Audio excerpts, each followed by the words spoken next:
محترم جناب احمد صاحب ملتان، السلام علیکم.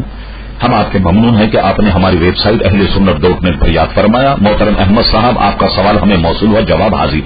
آپ نے پوچھا کہ مجھے کسی نے کہا ہے کہ 27 اکتوبر کو امام کعبہ ملتان آ رہے ہیں اور وہ یہاں کے مسلمانوں سے خطاب کریں گے، کیا مجھے اس پروگرام میں شرکت کرنی چاہیے؟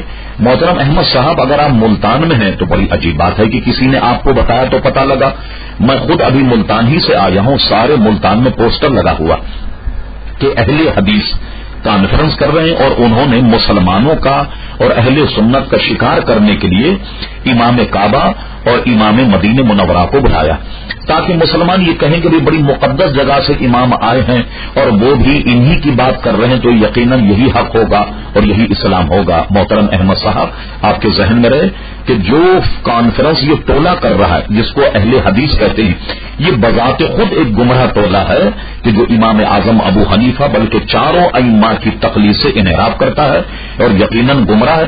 اس کی گمراہی کا انداز اس سے لگائیے کہ وہ کہتا ہے کہ قرآن مجید اور حدیث کے علاوہ کسی چیز کو نہ مانا جائے، یعنی وہ قیاس کا بھی قائل نہیں، اجماع امت کا بھی وہ قائل نہیں. اس اعتبار سے یہ گمراہ.